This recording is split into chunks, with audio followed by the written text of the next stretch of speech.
Students, welcome back to Pluto STEM. आज हम करने जा रहे हैं मोशन इन स्ट्रेट लाइन। देखो, पहले हम समझते हैं मोशन इन स्ट्रेट लाइन का मीनिंग क्या होता है। मोशन इन स्ट्रेट लाइन से मीनिंग होता है हमारा कि हम लोग एक ऐसे मोशन की बात कर रहे हैं जो स्ट्रेट लाइन में है। ठीक है, अब ये स्ट्रेट लाइन आपकी जरूरी नहीं कि हमेशा ऐसी ही हो। ठीक है, और हम जब मैथमेटिक्स में पढ़ते हैं तो हम एक लीनियर लाइन पढ़ते हैं जो ऐसी होती है। ठीक है, अब ये स्ट्रेट लाइन की बात करते हैं, या फिर स्ट्रेट लाइन बोले या वन डायमेंशन बोले।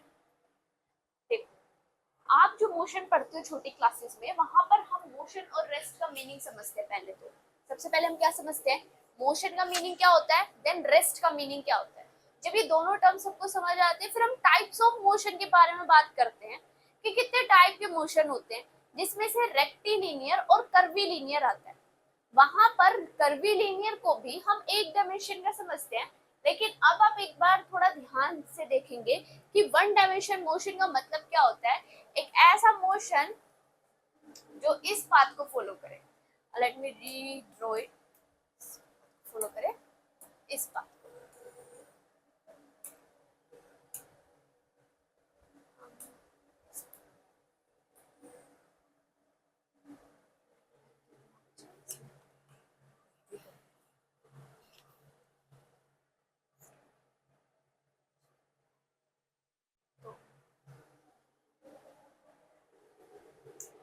Welcome back students, let's start motion in one dimension.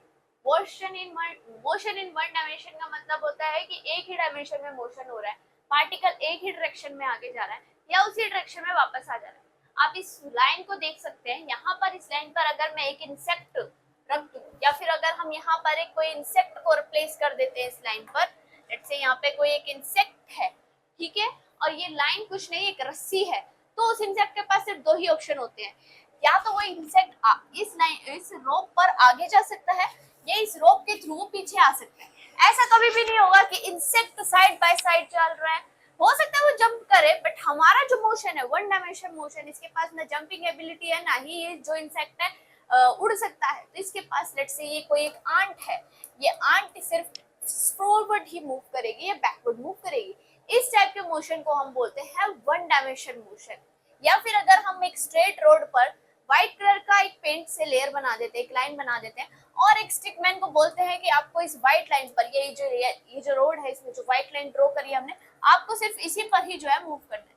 तो या तो वो फॉरवर्ड जाएगा या फिर वो बैकवर्ड जाएगा, side by side, no motion. Now come back to the next point. जब हम मोशन इन 1D की बात करते हैं तो इससे रिलेटेड हम कुछ कंपोनेंट्स भी जान लेते हैं। वन डायमेंशन मोशन में मोस्ट ऑफ द टाइम जो हमारा डिस्टेंस होता है और डिस्प्लेसमेंट होता है वो इक्वल होता है। देखो, अगर मैं कहूँ यहाँ से यहाँ आने में जो आपको डिस्टेंस लगा, लेट्स से 15 मीटर, ठीक है, उस पॉइंट से आने में इस पॉइंट तक जो डिस्टेंस लगा A to B जब आप आए हो, या ये स्टिक में जब A to B आया तब उसने कितना डिस्टेंस कवर करा है, 15 मीटर डिस्टेंस कवर करा है। कितना, 15 मीटर। तो डिस्प्लेसमेंट कितना हो गया यहाँ पर, आप डायरेक्शन को भूल जाओ, डिस्प्लेसमेंट की बात करो, A to B displacement 15 metre. Got it? तो मोस्ट ऑफ द टाइम ये क्या होता है, सेम रहता है। अब इससे रिलेटेड हम कुछ टर्म्स के मीनिंग समझते हैं। ऑल्दो हम ये पहले कर चुके हैं, लेकिन फिर भी एक क्विक रिकैप कर लेते हैं, जिसमें सबसे पहले हमारे पास आ जाता है डिस्टेंस, देन उसके बाद आता है हमारे पास displacement, then speed, velocity, acceleration. अब देखो, जो नीट का ये वाला एग्जाम हुआ है ना 21 जून वाला, उसमें आपने क्वेश्चन देखा होगा एवरेज स्पीड वाला।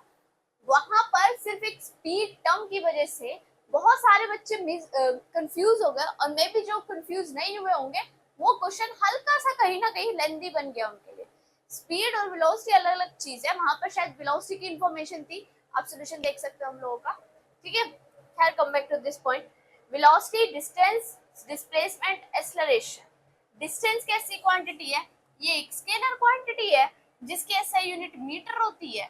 डिस्प्लेसमेंट एक वेक्टर क्वांटिटी है जिसकी एसआई यूनिट मीटर्स होती है, प्लस इसमें क्या होती है, डायरेक्शन भी इन्वॉल्व होती है। स्पीड हमारा होता है डिस्टेंस कितना कवर करा एक पर्टिकुलर टाइम में, that's your speed, unit metre per second. Velocity क्या होता है, change in displacement over change in time, इसको ऐसे डिनोट करते हैं। ठीक है, change in displacement divide by change in time. Next होता है हमारे पास acceleration, change in velocity by change in time. इसी के साथ साथ एवरेज वाला पार्ट भी आता है और इंस्टेंटेनियस वाला पार्ट भी आता है। जो हमारा इंस्टेंटेनियस वाला पार्ट आता है उसमें तो हमें साफ साफ पता है कि हम एक पर्टिकुलर इंस्टेंट पर कैलकुलेट करते हैं एक्सेलरेशन। किस पर कैलकुलेट करते हैं? एक पर्टिकुलर इंस्टेंट पर कैलकुलेट करते हैं। यहाँ पे जो डी है वो एक्चुअल में हमें क्या बताता है? डी हमें बताता है चेंज, ठीक है। डी हमें क्या रिप्रेजेंट करता है? चेंज। एक स्मॉल चेंज रिप्रेजेंट करता है। क्या रिप्रेजेंट करता है? चेंज। अब ये चेंज को हम इसके ग्राफ ड्रॉ करते हैं, ठीक है। एक तो डिस्टेंस टाइम ग्राफ के बारे में बात कर लेते हैं। ये टी है और ये क्या है आपका? पोजीशन ले लेते हैं। पहले पोजीशन टाइम ग्राफ की बात करते हैं। अगर ये इस टाइप का ग्राफ है यानी कि यूनिफॉर्म मोशन है। यूनिफॉर्म मोशन मतलब सेम टाइम इंटरवल में सेम डिस्टेंस ट्रेवल कर रहा है, लीनियरली इंक्रीज हो रहा है, उस टाइप का मोशन यूनिफॉर्म मोशन। उस टाइप का स्पीड में वेरिएशन यूनिफॉर्म वेलोसिटी, ठीक है। स्पीड में वेरिएशन या डिस्प्लेसमेंट ओवर टाइम। अगर इस टाइप इसको हम क्या बोलते हैं? रेस्ट पर होते हैं। ये पोजीशन टाइम ग्राफ है, ये क्या है हमारा? रेस्ट पर है। टाइम के साथ ये अपनी पोजीशन को चेंज नहीं कर रहा है। Next come back to this velocity time graph और dt st graph, displacement time graph, ठीक है। डिस्प्लेसमेंट टाइम ग्राफ के एरिया का अगर हम कर्व के अंडर द एरिया, कर्व के नीचे एरिया कैलकुलेट करें तो हमें क्या देता है? डिस्प्लेसमेंट देता है। फॉर एग्जांपल ये आपका जो है dsT ग्राफ है, डिस्प्लेसमेंट टाइम ग्राफ है। यहाँ पर आप इसका अगर एरिया कैलकुलेट करोगे तो आपको क्या देगा? इसको थोड़ा पीछे करते हैं, इजी बनाते हैं। लेट्स से ये आपका डिस्प्लेसमेंट टाइम ग्राफ है। यहाँ पर आप देख रहे हो इस डिस्प्लेसमेंट टाइम ग्राफ में, इसको रिमूव करते हैं, ठीक है। इस टाइप का ग्राफ है, ठीक है। ये डिस्प्लेसमेंट चेंज नहीं हो रहा है तो वेलोसिटी क्या होगी यहाँ पर बेटा? टाइम के साथ डिस्प्लेसमेंट चेंज नहीं हो रहा है तो वेलोसिटी हो जाएगी कांस्टेंट, ठीक है। वेलोसिटी क्या हो गई? कांस्टेंट। और अगर ये ऐसे जा रहा है तो वेलोसिटी चेंज हो रही है। इन दोनों अगर मुझे इन दोनों केसेस में मेरे को ये चेक करना है कि ये तो हो गया हमारा डिस्प्लेसमेंट टाइम ग्राफ। सेम अगर मैं यहाँ पर इसको v लिख दूं तो vt ग्राफ हो गया। vt ग्राफ के कर्व के अंडर का एरिया हमारा क्या होता है? डिस्प्लेसमेंट। ये पूरा एरिया क्या होगा हमारा? डिस्प्लेसमेंट। क्या होगा? डिस्प्लेसमेंट। अब यहाँ पे देखो v से इस पॉइंट तक जब आ रहे हैं तब वेलोसिटी में कोई चेंज नहीं हो रहा है। वेलोसिटी में कोई चेंज हो रहा है? नहीं। जब वेलोसिटी में कोई चेंज नहीं हो रहा है दैट मींस एक्सेलरेशन क्या है? कांस्टेंट है। ये सब चीज ना आप याद रखना। देखो अगर डिस्प्लेसमेंट में कोई चेंज नहीं है, no change,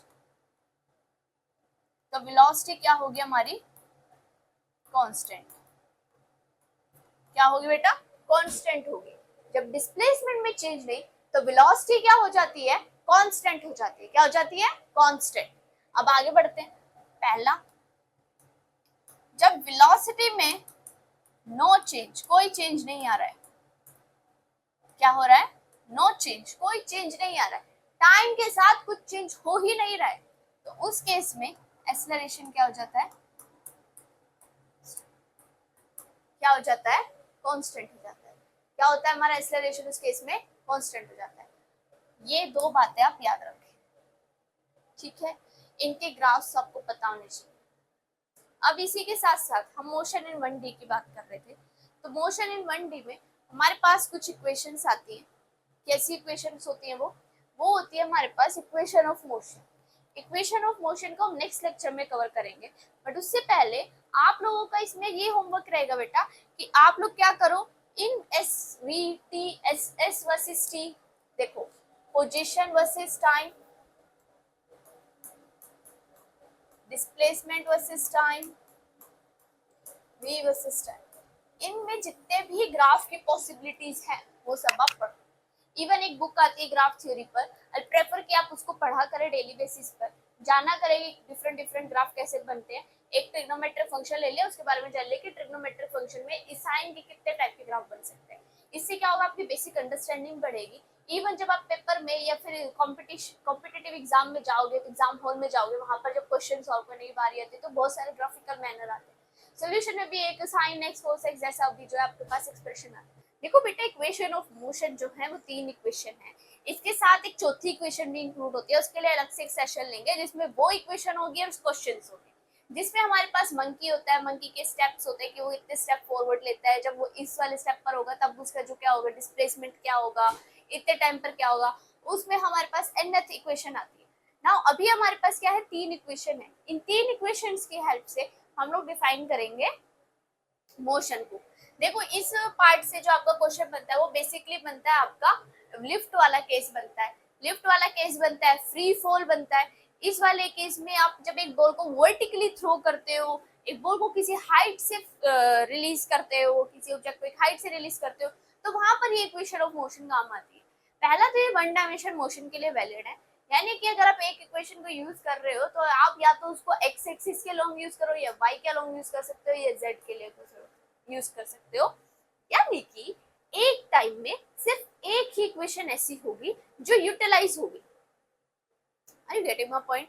late me tell you briefly कि इक्वेशन ऑफ मोशन में जो आप 3 इक्वेशन पढ़ते हो उनको पहले जानना जरूरी है कि वो एप्लीकेबल कहाँ है। आप हर जगह उनको अप्लाई नहीं कर सकते, हम किसी चुनिंदा स्पोर्ट्स के लिए ही उनको अप्लाई करते हैं। पहली बात, जो इक्वेशन ऑफ मोशन है वो जी के लिए वैलिड होती है। जी यानी क्या, हमारे जी क्या हमारा acceleration due to gravity. Acceleration due to gravity में ये जो जी टर्म है ये कांस्टेंट रहती है। हम किसकी बात कर रहे हैं? अर्थ प्लेनेट की बात कर रहे हैं, तो जी हमारा क्या रहता है? अर्थ पे कांस्टेंट रहता है। जब ये जी कांस्टेंट होता है तब हम इक्वेशन ऑफ मोशन को डिफाइन यूज कर सकते हैं। यानी कि इसका मतलब ये नहीं है कि मैम कि मान लो कोई ऑब्जेक्ट है वो भी कांस्टेंट एक्सेलरेशन से मूव कर रहा है, क्या उस केस में आप इन इक्वेशन ऑफ मोशन को यूज नहीं करोगे? फॉर श्योर हम करेंगे। अगर हमारा ऑब्जेक्ट है या कोई बॉडी है या कोई सिस्टम है जिसका एक्सेलरेशन ए है और वो एक्सेलरेशन क्या है? कांस्टेंट है, वो टाइम के साथ वेरी नहीं कर रहा है, तो हम इक्वेशन ऑफ मोशन को यूज करेंगे। अगर ये चेंज कर रहा है, टाइम के साथ वेरी कर रहा है, ठीक है, तब हम इसको यूज नहीं करेंगे। आप ऐसा भी कह सकते हैं, हम लोग ऐसा भी कह सकते हैं कि यूनिफॉर्म। Got it? नेक्स्ट इसके बाद हमारे पास बात बनेगी किसकी? Equation of motion. मैम अब बताइए होता क्या है? ये तो समझ आया। अभी इससे पहले भी एक और बात आप समझिए दूसरी, कि ये एक डायमेंशन के लिए एक बार ही एप्लीकेबल होगी। आप इस इक्वेशन ऑफ मोशन से साइमल्टेनियसली दोनों डायरेक्शन में वेलोसिटी कैलकुलेट नहीं कर सकते। देखो अगर मुझे वी एक्स के अलोंग कैलकुलेट करना है तो मैं एक पहली इक्वेशन लिखूंगी, अगर मुझे वी वाई के लिए कैलकुलेट करना है तो मैं सेकंड लिखूंगी। हम लोग ऐसे नहीं लिख सकते इनको कि x और y दोनों की वेलोसिटी ये होगी। ये बहुत रेयर केस में होगा, तब भी हम क्या करेंगे कि x और y की वेलोसिटी सेम आ रही है, विल राइट लाइक दिस। हम एक इक्वेशन का यूज करके नहीं सॉल्व करेंगे साइमल्टेनियसली। पहले हॉरिजॉन्टल की बात करें, यानी कि एक डायमेंशन का मोशन मेजर करा, फिर इस डायमेंशन में पार्टिकल का मोशन मेजर करा, फिर इस डायरेक्शन में पार्टिकल का मोशन मेजर करा। क्योंकि कांस्टेंट एक्सेलरेशन था इसलिए हमने इक्वेशन ऑफ मोशन लगा दी थी। मास जो था हम कैलकुलेट कर सकते थे, इसलिए हमने यूज करी। आप तीनों को साथ लेके सॉल्व नहीं कर सकते जैसे हम इलेक्ट्रोस्टैटिक्स में करते हैं, ठीक है। इलेक्ट्रोस्टैटिक्स आपका 12th ग्रेड में आएगा।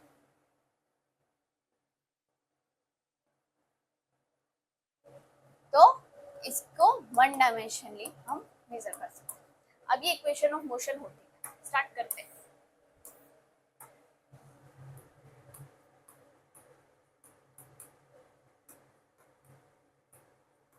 Equation of motion, equation of motion में हमारे पास 3 इक्वेशन है।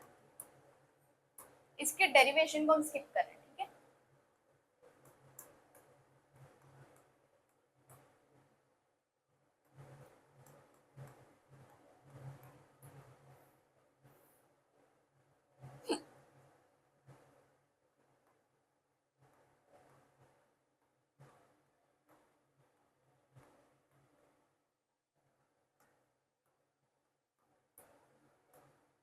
मैंने आपको जो होमवर्क दिया था उसका यही पर्पस था कि आपको पता हो एक्स का मीनिंग क्या है, ए का मीनिंग क्या है, टी का मीनिंग क्या है, यू और वी का मीनिंग क्या है, जो आप कैलकुलेट कर सकते हो। अगर मैं आपको बोलूं कि इनिशियल फाइनल वेलोसिटी गिवन हो तो क्या आप डिस्प्लेसमेंट कैलकुलेट कर सकते हो अंडर द फ्री फॉल? तो आपको पता होना चाहिए ये सब, ठीक है, इसलिए मैंने वो आपको बोला। देखो पहले इक्वेशन में आपके पास फाइनल वेलोसिटी की इंफॉर्मेशन है, एक्सेलरेशन की इंफॉर्मेशन है और u की इंफॉर्मेशन है, तो आप टाइम कैलकुलेट कर सकते हो। एज वेल एज आप इसमें देखोगे कि जो पहली इक्वेशन है उसमें अगर आपको v या u a तीन इनमें से कुछ भी गिवन हो तो आप तीसरा चौथा कैलकुलेट कर सकते हो, चौथा क्या है, ठीक है, फोर्थ वाला वेरिएबल आप कैलकुलेट कर सकते हो। सच एज आप टाइम कैलकुलेट कर सकते हो इनिशियल फाइनल वेलोसिटी और एक्सीलरेशन की हेल्प से, प्लस आप इनिशियल फाइनल वेलोसिटी और टाइम से एक्सीलरेशन तो नॉर्मली भी कैलकुलेट करते हैं, वही उसका एक्सटेंडेड वर्जन है।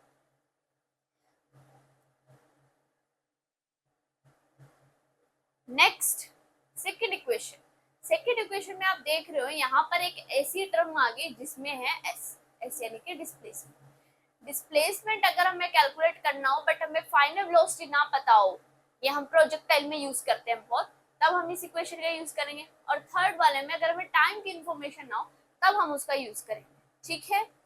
तो ये आपके क्वेश्चन ऐसे बनते हैं कि आपने एक बॉल को रिलीज करा एक एच हाइट से, किस टाइम पर वो ग्राउंड को हिट करेगी, जब उसकी इनिशियल वेलोसिटी 0 थी, एक्सेलरेशन ग्रेविटी की वजह से था, और टोटल डिस्प्लेसमेंट था लेट्स से 15 मीटर या 50 मीटर। तो ऐसा आपका 50 हो जाएगा, u 0 हो जाएगा, एक्सेलरेशन 10 अज्यूम कर लेते हैं, it would be 5, 50 divided by 5 will be 10 and time will be √10। Easy है, इसके क्वेश्चन बहुत इजीली सॉल्व हो जाते हैं, बस शर्त ये है कि आपको समझ आए, समझ नहीं आएगा फिर तो कुछ भी सॉल्व नहीं होता है। कोई भी पार्ट फिजिक्स में आपको ऐसा लगता है कि समझ नहीं आ रहा है, पता नहीं चल रहा है कैसे होगा, तो इसका मतलब पता है क्या है कि आपने उस टॉपिक को अच्छे से समझा नहीं है। फिजिक्स का कोई भी ऐसा टॉपिक नहीं है जो मुश्किल हो, सब बहुत इजी है, लॉजिकली सोचना है, कुछ भी एक्स्ट्रा नहीं सोचना, फ्रीली सोचना है, आपके पास पूरा होल यूनिवर्स है सोचने के लिए। अगर आपको कोई चीज क्लिक कर रही कि ये ऐसा क्यों नहीं हो रहा, तो उसके बारे में भी आपकी बुक में कहीं ना कहीं मेंशन होगा कि देखो यूनिवर्स में ऐसा होता है, ये वाला फैक्टर अफेक्ट करता है। जैसे प्रोजेक्टाइल में आपका एयर रेजिस्टेंस इफेक्ट आता है और हम ये पढ़ते भी हैं, लेकिन वहां लिखा रहता है ये वाला जो हमने डेरिवेशन करा है वो एयर रेजिस्टेंस को निग्लेक्ट करके दिया। तो जो आप सोच रहे हो वो कभी हो सकता है गलत हो, कभी हो सकता है सही हो, हमें ये जानना है कि कब हमारे लिए सही है कब गलत। ये हमारे पास इक्वेशन ऑफ मोशन आ गई, इनकी हेल्प से हम कोई भी आगे के जो है क्वेश्चंस को सॉल्व कर सकते हैं, ठीक है। जैसे अभी हम करेंगे एक प्रोजेक्टाइल, उससे पहले एक बेसिक सा क्वेश्चन कर लेते हैं। जैसे अगर मैंने बोला कि इनिशियल वेलोसिटी थी 10 मीटर पर सेकेंड, कितनी वेलोसिटी थी 10 मीटर पर सेकेंड, और एक्सेलरेशन था 0.2 मीटर पर सेकेंड, क्या आप एस कैलकुलेट कर सकते हो for t is equal to 2 second. 2 second बाद ऑब्जेक्ट का डिस्प्लेसमेंट क्या होगा। इस पे वर्ड प्रॉब्लम्स बनेंगी, I will give you a sheet जिसमें बहुत सारी वर्ड प्रॉब्लम्स होगी, डिस्क्रिप्शन में वो अटैच्ड होगी, आप लोग उस शीट को डाउनलोड करना, उसमें प्रॉब्लम्स को सॉल्व करना। अगर आपको कुछ क्वेश्चन रहता है तो कमेंट बॉक्स में लिखना, आप उस क्वेश्चन को मेंशन करना मैम एक्सप्लेन दिस, और अगर ऐसा हुआ तो हम उसको सोल्यूशन लाएंगे। फिर आगे से 10 क्वेश्चन थे तो नेक्स्ट में 20 देन 40, इस तरह से क्वेश्चन इंक्रीज करेंगे। देखो बेटा पढ़ने को तो आप कहीं से भी पढ़ सकते हो, लेकिन जब तक आप क्वेश्चन प्रैक्टिस नहीं करोगे ना इस सब्जेक्ट में, तब तक आपके थ्योरी करने का कोई फायदा नहीं। मैनेजमेंट, टाइम मैनेजमेंट और क्वेश्चन प्रैक्टिस मस्ट है, ये तो आपको करना ही करना है। एटलीस्ट आप दिन में 1 घंटा तो रोज निकाला करिए कि आपको फिजिक्स के 20 या 40 क्वेश्चन करने हैं, just starting phase. Even I know कि आप लोग नहीं कर पाओगे, अगर मैं आपको कहूँ कि मैंने आपको 200 पेज का असाइनमेंट दिया है, इवन आई नो कि आप नहीं कर पाओगे, still I give you 1 day deadline कि आपको 1 दिन में करना है। एटलीस्ट उस वे में आप 40-50 क्वेश्चन तो अटेम्प्ट करोगे। अगर आप 40-50 होंगे तो आप कितने करोगे, 5-6 करोगे। दैट्स व्हाई आप लोगों के अंदर स्टैमिना है, बहुत सारा पोटेंशियल भी है, you guys are not using, आप लोग यूज नहीं करते जस्ट बिकॉज ऑफ लेजीनेस, है ना। और ये 2 का स्क्वायर, अब इसको सॉल्व करेंगे और हमें आंसर मिल जाएगा 20, 2 2s are 4,